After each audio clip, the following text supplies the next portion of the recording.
Saudara-saudaraku yang dikasihi di dalam nama Tuhan, saat ini kita akan merenungkan firman Tuhan di pagi hari ini. Dan sebelumnya, mari kita berdoa. Bapa kami yang bertahta dalam kerajaan sorga, kami mengucapkan puji syukur dan terima kasih. Engkau memberkati kami, menyertai kami. Pada pagi ini kami mau merenungkan firman Tuhan. Kiranya Engkau urapi kami dengan kuasa Roh Kudus-Mu untuk memberi pengertian kepada kami. Ampuni kami dari dosa dan pelanggaran kami.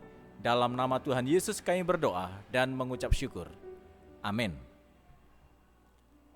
Pada tanggal 11 Februari tahun 1847, lahirlah seorang anak di Ohio, Amerika Serikat.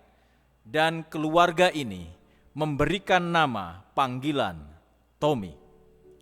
Dia lahir dengan kemampuan yang biasa-biasa saja. Tidak memiliki kecerdasan, dia bukan orang khusus yang jenius. Kelihatannya dia adalah anak-anak seperti biasa anak yang lainnya. Saat belajar di sekolah, Tommy tidak mampu untuk mengikuti pendidikan yang diajarkan di sekolahnya. Oleh sebab itu, Tommy selalu mendapatkan nilai yang buruk dan mengecewakan. Sangat kurang pintarnya Tommy ini di dalam pandangan pihak sekolahnya, sehingga para guru memilih untuk angkat tangan, menyerah dalam usaha mendidik anak ini. Pada suatu hari, guru sekolah Tommy memanggil Tommy dan dia memberikan sebuah surat kepadanya untuk dititipkan kepada ibunya.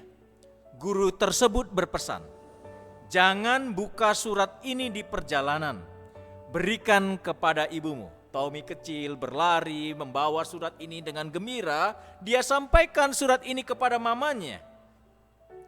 Menerima surat itu, ibu Tommy membacanya. Lalu ia menangis.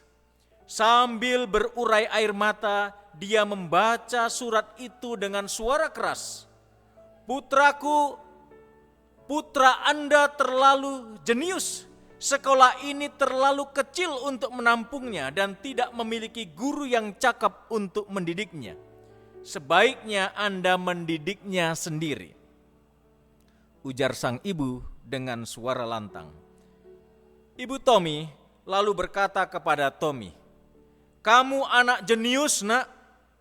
Sekolah belum cukup baik untuk mendidik anak yang hebat seperti kamu. Mulai saat ini, ibu yang akan mendidik kamu." Ibunya kemudian menarik Tommy ke rumah dan meninggalkan sekolah. Tommy menjalani pendidikan di rumah. Dengan demikian Tommy pun belajar dengan bebas dan leluasa di rumahnya tanpa harus memikirkan nilai-nilai pelajaran yang harus dicapainya. Di rumah, Tommy pun membaca buku-buku ilmiah, buku-buku pendidikan tinggi, dia baca semuanya. Dan satu karakter yang luar biasa yang dimiliki oleh Tommy adalah kepingin tahunya. Dia sifat ingin tahu yang sangat luar biasa. Ditambah sifat dasarnya yang pantang menyerah untuk menghadapi apapun. Dan di rumah ini Tommy pun melakukan eksperimen-eksperimen yang hebat. Sebelum memasuki usia sekolah, Tommy sudah berhasil membedah hewan-hewan. Hal ini karena keingintahuannya yang sangat besar terhadap hewan-hewan di sekitarnya. Di usia 12 tahun, Tommy kecil sudah memiliki laboratorium kimia yang kecil di rumahnya, di bawah rumahnya. Setahun kemudian dia berhasil membuat telegraf yang sekalipun bentuk dan modelnya sederhana dan primitif, tapi sudah bisa berfungsi. Di usianya yang masih belia, Tommy sudah bekerja dan mencari uang sendiri dengan berjualan koran di kereta api selama beberapa tahun. Kemudian, Tommy bekerja sebagai operator telegraf sampai akhirnya Tommy pun naik menjadi kepala mesin telegraf di Amerika. Saat usia Tommy 32 tahun, dunia tidak lagi gelap gulita ketika malam hari Tommy yang dianggap kurang pintar waktu kecil itu berhasil menciptakan bola lampu pijar yang mengubah wajah dunia selamanya. Jauh setelah ibunya wafat dan Tommy telah menjadi tokoh penemu pertama, suatu hari di rumah dia melihat-lihat barang lama keluarganya. Dan tiba-tiba saudaraku, dia melihat kertas surat terlipat di laci sebuah meja. Dia membuka dan membaca isinya.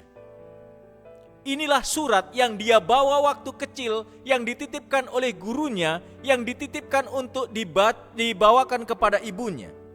Ternyata bunyi surat itu yang sebenarnya adalah, "Putra Anda anak yang bodoh, kami tidak mengizinkan anak Anda bersekolah lagi." Demikianlah isi surat yang sesungguhnya.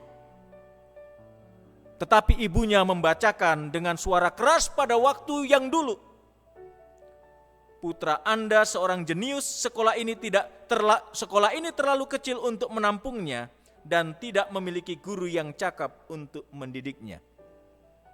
Luar biasa, ibu yang bijaksana memberi semangat kepada anaknya. Dan ketika Tommy ini membaca surat aslinya, Tommy menangis berjam-jam setelah membaca surat itu. Dia kemudian menulis di dalam buku hariannya, di buku diarinya, "Saya, Thomas Alva Edison, adalah seorang anak yang bodoh, yang karena seorang ibu yang luar biasa mampu menjadi seorang jenius pada abad kehidupannya."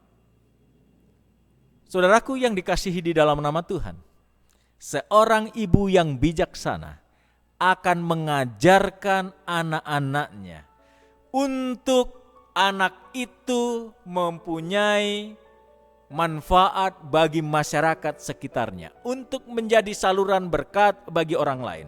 Nasihat firman Tuhan di dalam buku Ulangan 6 ayat 6-7. "Apa yang kuperintahkan kepadamu pada hari ini, haruslah engkau perhatikan, haruslah engkau mengajarkannya berulang-ulang kepada anak-anakmu dan membicarakannya apabila engkau duduk di rumahmu, apabila engkau sedang dalam perjalanan, apabila engkau sedang berbaring, dan apabila engkau bangun." Amsal 1 ayat 7 mengatakan, "Takut akan Tuhan adalah permulaan pengetahuan." Ibu yang bijaksana. Saudara-saudaraku yang dikasih dalam nama Tuhan, biarlah setiap ibu boleh mengajarkan tentang Tuhan, mengajarkan anak-anaknya untuk takut akan Tuhan berulang-ulang, dan anak-anak kita ini boleh dididik di dalam takut akan Tuhan, sebagaimana ibu Tommy yang bijaksana mendidik anaknya. Kiranya Tuhan memberkati kita semua. Amin.